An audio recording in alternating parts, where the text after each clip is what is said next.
Բարև ձեզ ընկերներ, ձեզ հետ առողջ եղիր ալիքն է։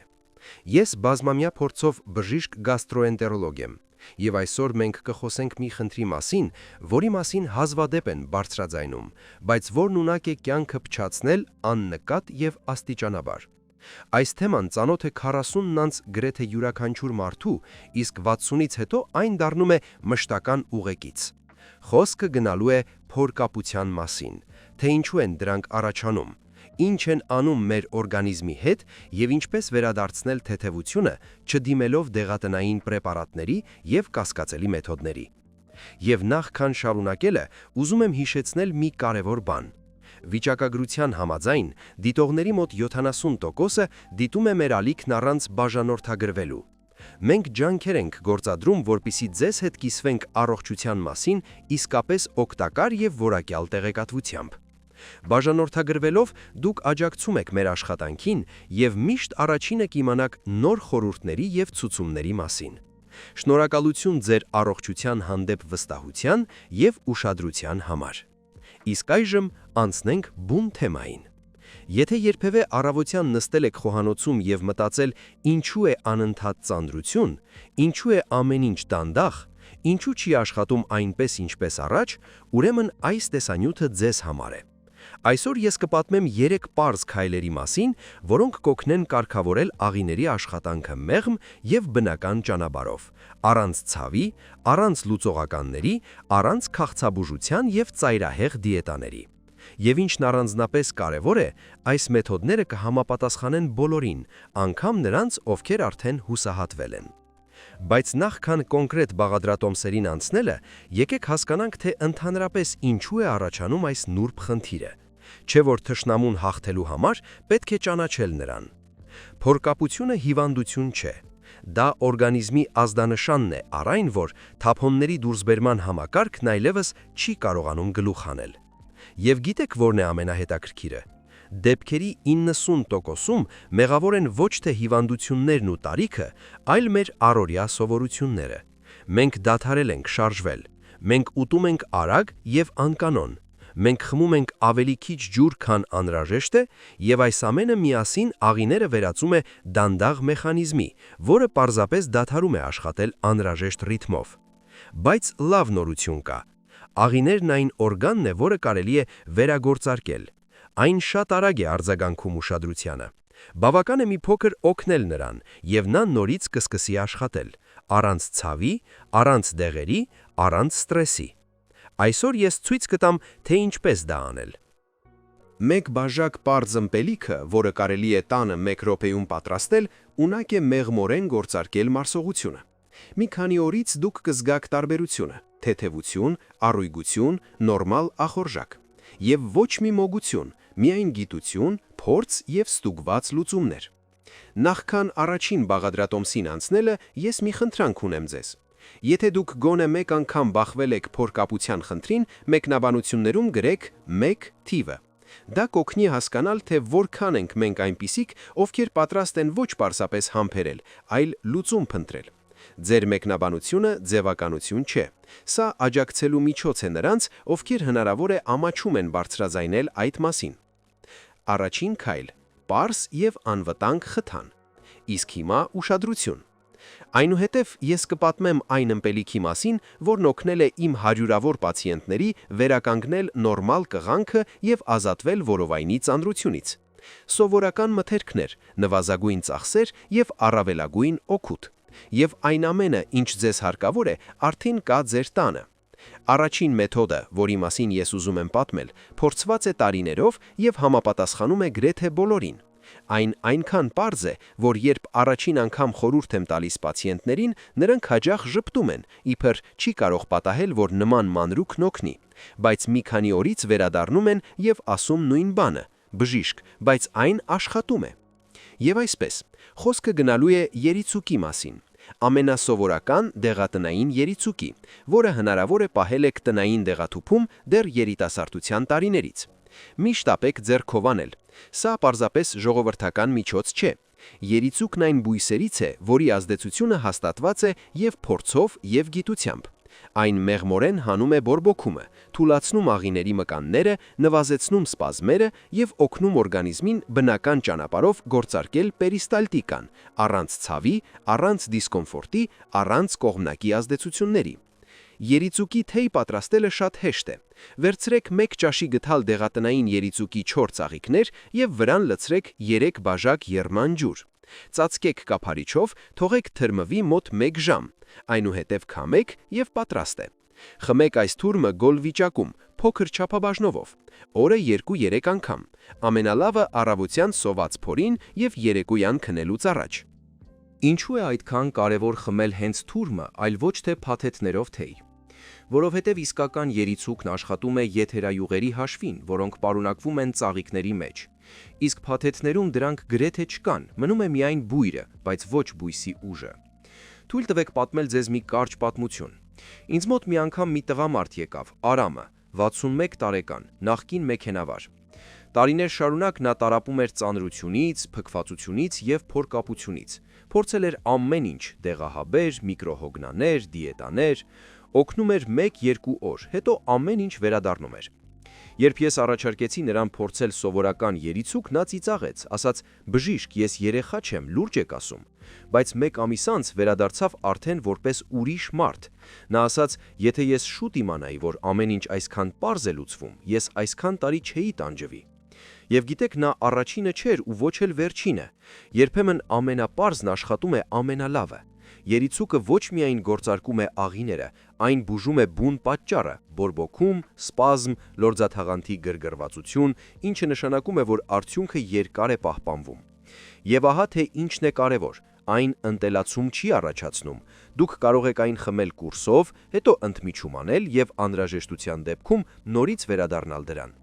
Եվ եթե դուք գոնե օրը 1 անգամ սովորական թեյը փոխարինեք երիցուկի թեյով, արդեն մի քանի օրից կնկատեք, որովայնն ավելի փափուկ է դարձել, փքվածությունն անցել է, տրամադրությունը լավացել է։ Երբ աղիներն աշխատում են, ամբողջ մարմինն այլ կերպ է շնչում։ Բայց իհարկե երիցուկը միայն սկիզբն է, դա մեղմ խթան է օրգանիզմի համար, որպեսզի նա հիշի, թե ինչպես պետք է ինքնուրույն աշխատել։ Երկրորդ քայլ՝ ամրապնդում և սնուցում։ Հետո պետք է պահպանել այս էֆեկտը, և հիմա ես կպատմեմ երկրորդ ըմպելիքի մասին, որն օգնում է ոչ միայն մաքրել աղիները, այլ իրականում լավացնել դրա տոնուսը և լորձաթաղանթի սնուցումը։ Այն հատկապես օգտակար է նրանց համար, ովքեր տառապում են թույլ մարսողությունից և հաճախ ծանրություն են զգում, նույնիսկ թեթև ճաշից հետո։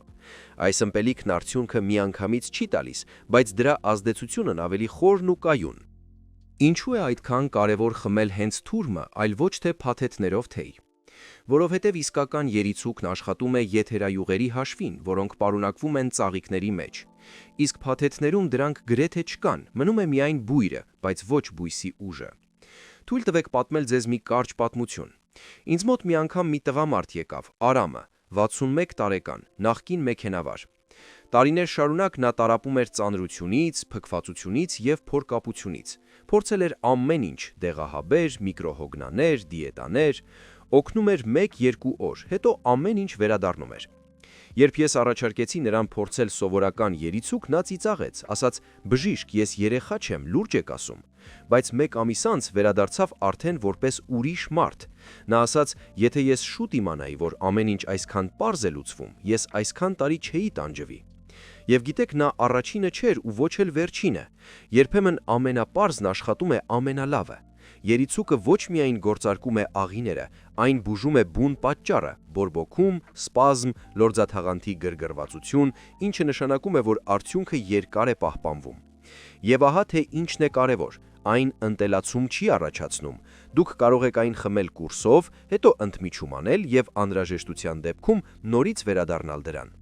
Եվ եթե դուք գոնե օրը 1 անգամ սովորական թեյը փոխարինեք երիցուկի թեյով, արդեն մի քանի օրից կնկատեք, որովայնն ավելի փափուկ է դարձել, փքվածությունն անցել է, տրամադրությունը լավացել է։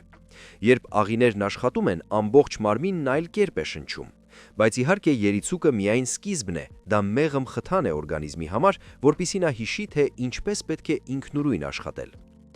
Երկրորդ քայլ՝ ամրապնդում և սնուցում։ Հետո պետք է պահպանել այս էֆեկտը, եւ հիմա ես կպատմեմ երկրորդ ըմպելիքի մասին, որն օգնում է ոչ միայն մաքրել աղիները, այլ իրականում լավացնել դրա տոնուսը եւ լորձաթաղանթի սնուցումը։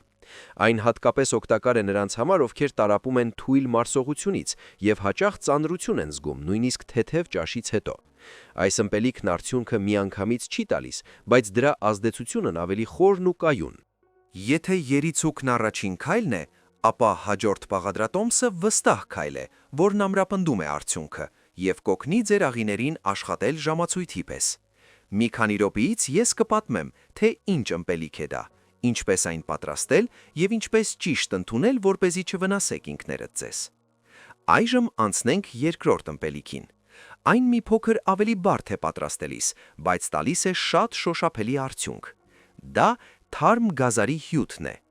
Շատերն ընկալում են գազարը որպես պարզ բանջարեղեն, ապուրի կամ աղցանի միջից, բայց աղիների համար այն իսկական ակտիվատոր է։ Գազարը հարուստ է պեկտինով եւ բջջանյութով։ Այդ նյութերն աշխատում են որպես փափուկ խոզանակ։ Դրանք չեն գրգռում լորձաթաղանթը, այլ զգուշորեն մաքրում են այն։ Բացի այդ, գազարի հյութը պարունակում է կարոտին, բնական հակաօքսիդանտ, որն ամրացնում է աղիների պատերը եւ օգնում վերականգնել դրա տոնուսը։ Ինչպես ճիշտ պատրաստել։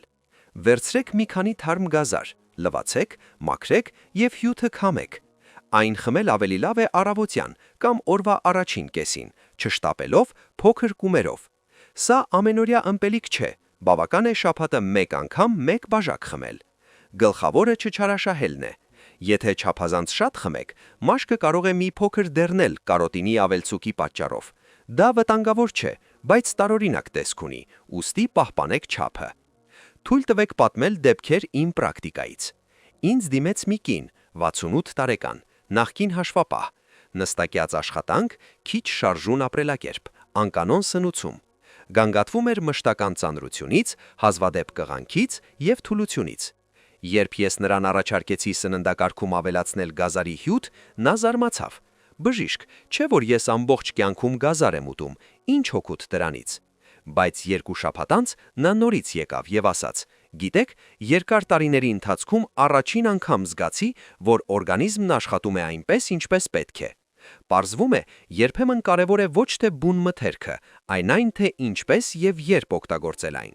Գազարի հյութը օգնում է աղիներին բնականորեն կծկվել, հատկապես եթե այն համադրում եք զբոսանքներով եւ բավարար քանակությամբ ջրով։ Այն կարծես արթնացնում է օրգանիզմը եւ շարժվելու ազդանք է տալիս։ Բայց հիշեք, այս մեթոդը մեղմ է, այն ակնթարթոր չէ ազդում։ Փոխարենը արդյունքը կայուն է, առանց ցավի, առանց սպազմերի, առանց տեղատնային միջոցներից կախվածության։ Երրորդ քայլ՝ երեկոյան վերագործարկում։ Իսկ հիմա ուշադրություն։ Հաջորդ ըմպելիքն արդեն պարզապես աջակցություն չէ, այլ խնդրի իսկական լուծում։ Այն աշխատում է անգամ նրանց մոտ, ում մոտ փորկապությունը տարիներով է ձգվում։ Ես այն անվանում եմ աղիների երեկոյան վերագործարկում։ Այն կարելի է պատրաստել 1 րոպեում, իսկ էֆեկտը կզգաք արդեն հաջորդ առավոտ։ Սա օրգանիզմին ինքնուրույն աշխատել հիշեցնելու պարզ եւ անվտանգ միջոց է։ Եվ ամենակարևորը, այն համապատասխանում է բացարձակապես բոլորին, եւ երիտասարդներին, եւ տարեցներին, եւ նրանց, ովքեր ունեն քրոնիկ հիվանդություններ։ 1 րոպեից ես կպատմեմ, թե ինչից է բաղկացած այս ըմպելիքը, ինչպես այն պատրաստել եւ ինչու է այն այդքան արդյունավետ։ Մի անջատեք, քանի որ հենց այս բաղադրատոմսը փրկություն դարձավ իմ տասնյակ պացիենտների համար։ Այժմ անցնենք գլխավորին։ Երրորդ ըմպելիքը, որի մասին ես կպատմեմ, այն է, ինչն իմ պրակտիկայում տվել է ամենակայուն արդյունքները։ Այն պարզ է, անվտանգ, չի պահանջում թանկարժեք մթերքներ եւ միևնույն ժամանակ աշխատում է մարդկանց մեծամասնության մոտ արդեն մի քանի օրից։ Դա կեֆիրի եւ եզան լեզվի սերմերի թեփի, նյութ, որը կոչվում է հոգեբույս կամ փսիլիում, համադրությունն է։ Շատերն են լսել դրա մասին, բայց ոչ բոլորը գիտեն, թե ինչպես ճիշտ կիրառել այն։ Փսիլիումը դեղորայք չէ, այլ բնական բջջանյութ, եզան լեզվի սերմերի թաղանթը։ Այն օժտված է խոնավությունը կլանելու եւ փափուկ գելի վերածվելու եզակի ունակությամբ։ Այս գելը մեղմորեն առաջ է շարժվում աղիներով, ինչպես խոզանակ, մաքրելով պատերը եւ խթանելով բնական պերիստալտիկան, առանց գրգռման, առանց ցավի, առանց քիմիայի։ Ըմպելիքը պատրաստելը շատ հեշտ է։ Վերցրեք 1 բաժակ թարմ ոչ սառը կեֆիր։ Ավելացրեք 2 թեյի գթալ փսիլիում եւ լավ խառնեք։ Թողեք մնա 1-2 րոպե, մինչև խառնուրդը մի փոքր ավելի թանձրանա։ Դրանից հետո խմեք այն։ Ամենալավը երեկոյան, քնելուց մոտ 1 ժամ առաջ։ Առավոտյան դուք ինքներդ կզգաք տարբերությունը։ Թե ինչու հենց կեֆիր, այն պարունակում է կաթնաթթվային բակտերիաներ, որոնք վերականգնում են միկրոֆլորան։ Իսկ փսիլիումը ստեղծում է իդեալական պայմաններ, որպեսզի այդ բակտերիաներն արմատավորվեն։ Միասին դրանք գործում են որպես թիմ։ Կեֆիրը պահպանում է հավասարակշռությունը, փսիլիումը գործարկում է շարժումը։ Այժմ ձեզ կպատմեմ մի պատմություն, որը հաստատում է սա գործնականում։ Ինձ մոտ եկավ մի տարեց կին, Անահիտ Վարդանյանը, նախկին ուսուցչուհի։ Նա գանգատվում էր մշտական ցավերից, փքվածությունից եւ անկանոն կղանքից։ Նրա խոսքով որովայնն ապրում էր իր կյանքով։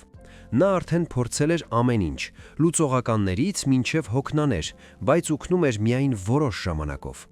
Երբ ես առաջարկեցի փորձել փսիլիումով այս կեֆիրային ըմպելիքը, նա անվստահությամբ նայեց ինձ, բայց այնուամենայնիվ որոշեց փորձել։ Մեկ շաբաթ անց նորից եկավ, նստեց բազկաթոռին եւ ասաց. «Բժիշկ, ես երկար տարիների ընթացքում առաջին անգամ արթնացա առանց ծանրության, անգամ տրամադրությունս է ուրիշ»։ Մեկ ամիս անց նա ընդհանրապես դադարեց հիշել, թե ինչ են մարսողության հետ կապված խնդիրները։ Փսիլիումն ընտելացում չի առաջացնում, սա խթանիչ չէ, այլ օգնական, որը վերադարձնում է աղիներին ինքնուրույն աշխատելու ունակությունը։ Ժամանակի ընթացքում ստիպված չեք լինի այն մշտապես ընդունել։ Տարվա մեջ մի քանի կուրսը բավական է, բայց գլխավորն այն է, որ դուք նորից կզգաք թեթևություն եւ վստահություն, առանց զուգարան գնալու յուրաքանչյուր այցից առաջ առաջացող վախի։ Եվս մեկ կարևոր պահ. այսպիսի ըմպելիքը կարելի է օգտագործել նաև կանխարգելման համար։ Եթե դուք գիտեք, որ սնվում եք անկանոն, քիչ եք շարժվում կամ հաճախ եք ստրես ապրում, խմեք այն շաբաթը 1-2 անգամ։ Այն կօգնի պահպանել նորմալ ռիթմը եւ կկանխի կանգը։ Իսկ եթե դուք փսիլիում չունեք, հոգ չէ։ Քանի դեռ այն չեք գնել դեղատնից, կարելի է ժամանակավորապես փոխարինել 1 թեյի գթալ սովորական թեփով։ Էֆեկտը կլինի ավելի մեղմ, բայց ուղղությունը նույնն է։ Եվ եւս մեկ փոքրիկ խորհուրդ. մի խմեք այս ըմպելիքի վրայից տաք հեղուկներ, միայն զով ջուր կամ խոտաբույսերով թեյ, որպեսզի չքայքայեք օգտակար բակտերիաները։ Հիշեք, աղիների առողջությունը սկսվում է ոչ թե դեղահաբերից, այլ սովորություններից։ Կանոնավորություն, չափավորություն եւ մի փոքր ուշադրություն ինքներդ ձեր հանդեպ։ Սա միշտ աշխատում է անկախ տարիքից։ Աղիների գլխավոր թշնամիները։ Բայց իհարկե կան դեպքեր, երբ նույնիսկ նման մեթոդները լիարժեք էֆեկտ չեն տալիս, եւ այստեղ կարևոր է հասկանալ, որ երբեմն պատճառը աղիների մեջ չէ, այլ ավելի խորն է։ Հաջորդ մասում ես կպատմեմ, թե ինչ սովորություններ եւ մթերքներ են ունակ ամբողջությամբ զրոյացնել բուժման ցանկացած էֆեկտ, եւ ինչ է պետք անել սննդակարգից, որպեսզի աղիները վերջապես սկսեն կայուն աշխատել։ Այժմ խոսենք ամենակարևորի մասին։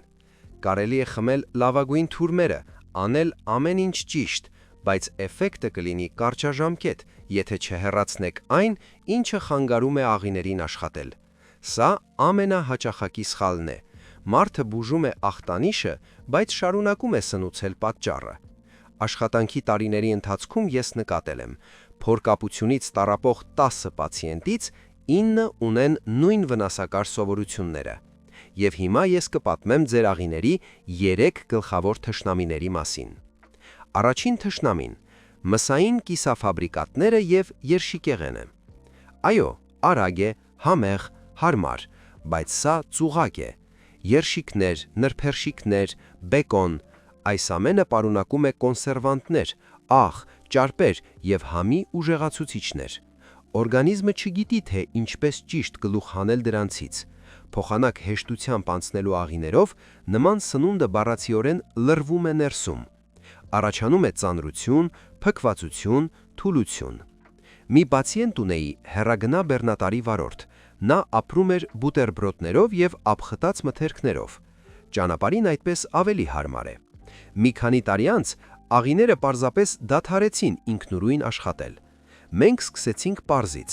հանեցինք կիսաֆաբրիկատները, ավելացրեցինք խաշած միս, բանջարեղեն եւ մի փոքր շարժում։ Մեկ ամիս անց նա ինքը զարմացավ. «Բժիշտ, ես կարծես երիտասարդացած լինեմ»։ Ահա թե ինչ է նշանակում օրգանիզմին նորմալ սնունդ տալ։ Եթե ուզում եք նորմալացնել կղանքը, մոռացեք երշիկեղենի մասին։ Ոչ տնականը, ոչ թանկարժեքը, ոչ ֆերմերայինը չեն փրկի։ Լավագույնը մի կտոր խաշած տավարի կամ հավի միսն է բանջարեղենով։ Համ օգուտ է, համ թեթևություն։ Երկրորդ թշնամին՝ սպիտակ հացը և թխվածքը։ Մենք սովոր ենք օրը սկսել բուլկիով կամ թխվածքաբլիթով, բայց սպիտակ ալյուրը մեռած մթերք է։ Դրա մեջ չկա բջջանյութ, չկա օգուտ, միայն արագ ածխաջրեր են։ Դրանք վերածվում են սոսնձի, որը ցեմենտապատում է աղիները։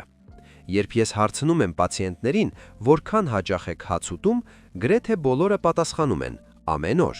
Եվ սա շատ բան է բացատրում։ Եթե սպիտակ հացը փոխարինվի աշորայի կամ ամբողջահատիկա ծորենի հացով, իսկ էլ ավելի լավ է շիլայով կամ բանջարեղենով, աղիները բառացիորեն կենդանանում են։ Այս պարզ գործողությունը հզոր էֆեկտ է տալիս մեկ շաբաթ անց։ Եվ երրորդ թշնամին՝ ամենանենգը, գազավորված ըմպելիքները և փաթեթավորված քաղցր հյութերը։ Թվում է, թե սա մանրուք է, բայց գազավորված ըմպելիքի յուրաքանչյուր շիշ հարված է աղիներին։ Գազը գրգռում է լորձաթաղանթը, շաքարը սնուցում է վնասակար բակտերիաները, ներկանյութերը խախտում են միկրոֆլորան։ Արդյունքը՝ փքվածություն, սպազմեր, փորկապություն։ Երբ ես աշխատում էի առողջարանում, մեզ մոտ եկավ մի տղամարդ, նախկին մարզիկ, այժմ գրասենյակային աշխատող, գանգատվում էր մշտական փորկապությունից և ծանրությունից։ Մենք երկար ժամանակ չէինք կարողանում հասկանալ, թե ինչու ոչինչ չի օգնում, մինչև պարզվեց, որ նա ամեն օր խմում էր 3 բաժակ գազավորված ըմպելիք և 2 տուփ փաթեթավորված հյութ։ Երբ նա հրաժարվեց այդ ամենից և անցավ սովորական ջրի ու խոտաբույսերով թեյի, աղիներն աշխատեցին 2 շաբաթվա ընթացքում։ Երբեմն լուծումն իսկապես պարզ է։ Եթե ուզում եք, որ ձեր օրգանիզմը կայուն աշխատի, հեռացրեք այս 3 մթերքները ոչ թե մասամբ, ոչ թե քիչ-քիչ, այլ ամբողջությամբ։ Եվ դուք կզարմանաք, թե որքան արագ կփոխվի ինքնազգացողությունը։ Ավելի քիչ ծանրություն, ավելի շատ էներգիա, ավելի լավ քուն։ Եվ ամենակարևորը, այս ամենը դիետա չէ, սահմանափակում չէ, այլ հոգատարություն ինքներդ ձեր հանդեպ։ Դուք ձեզ հաճույքից չեք զրկում։ Դուք վերադարձնում եք մարմնին ազատությունը, թեթևությունը, նորմալ կյանքը։ Եզրափակիչ խորհուրդ՝ շարժման ուժը։ Բայց նախքան ամփոփելը, ես ուզում եմ ձեզ տալ ևս մեկ փոքր, բայց չափազանց օգտակար խորհուրդ։ Այն որևէ ծախս չի պահանջում, կապված չէ սննդի հետ, բայց օգնում է աղիներին ոչ պակաս, քան որևէ ըմպելիք կամ պրեպարատ։ Այդ մասին եզրափակիչ մասում։ Եվ ահա, մենք մոտեցանք ավարտին։ Եթե դուք դիտել եք մինչև այս պահը, դա արդեն լավ նշան է։ Նշանակում է դուք անտարբեր չեք ձեր առողջության հանդեպ և պատրաստ եք ինչ-որ բան փոխել։ Հավատացեք, սա բավական է փոփոխությունները սկսելու համար։ Դուք արդեն գիտեք, որ փորկապությունը հիվանդություն չէ, այլ օրգանիզմի ազդանշան, որ դեղահապերը չեն լուծում խնդիրը, եթե չփոխվեն սովորությունները, և որ աղիների առողջությունը սկսվում է ոչ թե դեղատներից, այլ խոհանոցից և ամենօրյա ռեժիմից։ Այժմ ամենագլխավորը՝ շարժումը։ Աղիները չեն աշխատում առանց մկանների, իսկ մկանները չեն աշխատում առանց շարժման։ Եվ ես չեմ խոսում սպորտի կամ ֆիթնեսի մասին։ Պարզապես ամեն օր, թեկուզ 10 րոպե, քայլեք ոտքով։ Մի շտապեք, պարզապես քայլեք։ Քայլելիս որովայնի մկանները մեղմորեն մերսում են ներքին օրգանները, և աղիներն ինքնուրույն սկսում են շարժվել։ Անգամ նման կարճատև զբոսանքները հրաշքներ են գործում։ Մի պացիենտ ունեի, թոշակառու, նախկին ինժեներ։ Նա եկավ փորկապության, ցավերի, անքնության գանգատներով։ Երբ ես նրան ասացի, որ պետք է պարզապես զբոսնել, նա քմծի ծահատվեց։ Բժիշկ, ես 70 տարեկան եմ, էլ ինչ զբոսանքներ։ Բայց այնուամենայնիվ համաձայնեց։ Մեկ ամիս անց եկավ մի ուրիշ մարդ, առույգ, հանգիստ, ժպիտով։ Ասաց, հիմա հասկանում եմ, թե ինչու եք ասում շարժումը բուժում է, եւ սա ճշմարտություն է։ Շարժում, պարզ սնունդ, մի քիչ ջուր, երիցուկ, գազար եւ կեֆիր փսիլյումով։ Ահա եւ ողջ գաղտնիքը։ Պետք չեն թանկարժեք հավելումներ, պետք չեն հրաշք միջոցներ, պետք է միայն ուշադրություն ինքներդ ձեր նկատմամբ։ Հիշեք, օրգանիզմը միշտ շնորհակալություն է հայտնում մեզ հոգատարության համար։ Դուք նրան մի փոքր կարգապահություն եք տալիս, նա վերադարձնում է ձեզ էներգիա, քուն եւ լավ տրամադրություն։ Դուք հեռացնում եք վնասակար մթերքները, նա պատասխանում է թեթևությամբ եւ հանգստությամբ։ Ամեն ինչ պարզ է։ Եթե այս տեսանյութն օգնեց ձեզ, եթե դուք լսեցիք այստեղ ինչ-որ կարևոր բան, մեկնաբանություններում գրեք շնորհակալություն բառը։ Իսկ եթե դուք նոր եք սկսում ձեր ուղին դեպի առողջություն, գրեք սկսում եմ։ Այս բառերը նշան են, որ դուք ոչ թե պարզապես լսում եք, այլ գործում եք։ Իսկ ձեր մեկնաբանությունը, հավատացեք, կարող է մոտիվացիա դառնալ մեկ ուրիշի համար։ Եվ իհարկե չմոռանաք բաժանորդագրվել առողջ եղիր ալիքին։ Ամեն շաբաթ այստեղ կան բժշկի պարզ հասկանալի խորհուրդներ, որոնք օգնում են ապրել ավելի ակտիվ, թեթև եւ առանց ցավի։ Բաժանորդագրությունը ձեր միջոցն է աջակցելու մեզ եւ ցույց տալու, որ առողջության թեման ձեզ իսկապես կարեւոր է։ Պահպանեք ձեզ, լսեք ձեր մարմնին եւ հիշեք, երբեք ուշ չէ սկսել ապրել իսկապես կոմֆորտով։ Անկամ այսօրվա փոքրիկ քայլը կարող է վաղվա մեծ փոփոխությունների սկիզբ դառնալ։ Ձեզ հետ գաստրոենտերոլոգ բժիշկն էր։ Դուք դիտում էիք առողջ եղիր ալիքը։ Թեթև օրեր ձեզ եւ մինչ նոր հանդիպում։